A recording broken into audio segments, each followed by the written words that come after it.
லஞ்ச புகார் தொடர்பாக சென்னை மாநகராட்சி அதிகாரிகள் 7 பேர் சஸ்பெண்ட் செய்யப்பட்டு இருக்கிறார்கள். சென்னை மாநகராட்சி அலுவலகத்தில் கடந்த 3ஆம் தேதி லஞ்ச ஒழிப்புத்துறையினர் சோதனை மேற்கொண்டிருந்தார்கள். இதில் குற்றச்சாட்டு உறுதியாகி இருந்த நிலையில் 7 பேரை சஸ்பெண்ட் செய்து மாநகராட்சி ஆணையர் தற்போது ஒரு உத்தரவை பிறப்பித்திருக்கிறார். கூடுதல் விவரங்களை செய்தியாளர் ரமேஷ் வழங்க கேட்கலாம். ரமேஷ், வணக்கம். ரமேஷ், இந்த சஸ்பெண்ட் நடவடிக்கை தொடர்பான விவரங்கள்.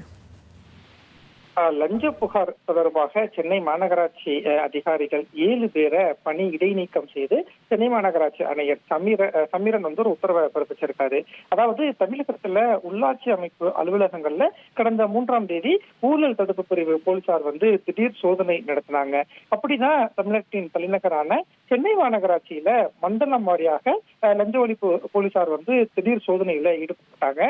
சென்னையில ராயபுரம், திருவிக நகர், அண்ணா நகர், தேனாம்பேட்டை, கோடம்பாக்கம், பெருங்குடி அப்படின்னு 6 இடங்கள்ல இந்த திடீர் சோதனை அப்படிங்கிறது நடைபெற்றது. இந்த சோதனையின் போதுதான் மாநகராட்சி அலுவலகங்கள்ல கணக்கில் வராத பணம் கைப்பற்றப்பட்டது. அதன் அடிப்படையில ராயபுரம் மண்டலத்துல 64,500 ரூபாய், திருவிக நகர்ல 38,000 ரூபாய் அப்படின்னு கிட்டத்தட்ட ஒரு 6 மண்டலங்கள்ல 4 லட்சம் பணம் கணக்கில் வராத பணம் விதிமுறையை மீறி ஜிபே மூலமாக பண பரிமாற்றம் நடைபெற்றிருப்பது லஞ்ச ஒழிப்பு போலீசாரினுடைய சோதனையில கண்டறியப்பட்டது. அதன் அடிப்படையில குறிப்பிட்ட சில அலுவலர்கள், ஊழியர்கள் மீது ஊழல் தடுப்பு கண்காணிப்பு துறையினர் விசாரணை நடத்திய நிலையில சென்னை மாநகராட்சி மண்டலங்கள் நடைபெற்ற சோதனை அடிப்படையில ஊழல் பிரிவு போலீசார் மூலம் மாநகராட்சி ஆணையருக்கு தகவல் தெரிவிக்கப்பட்டது. அதன் அடிப்படையில சென்னை மாநகராட்சியைச் சேர்ந்த 7 அதிகாரிகளை பணி இடைநீக்கம் செய்து மாநகராட்சி ஆணையர் சமீரன் உத்தரவிட்டிருக்கிறாரு.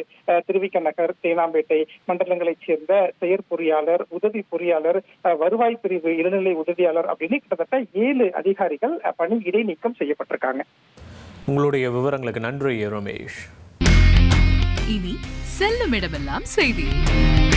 தந்தை டிவியின் வாட்ஸ்அப் சேனலை ஃபாலோ பண்ணினா செல்ல இருக்கும் இடமெல்லாம் செய்தி.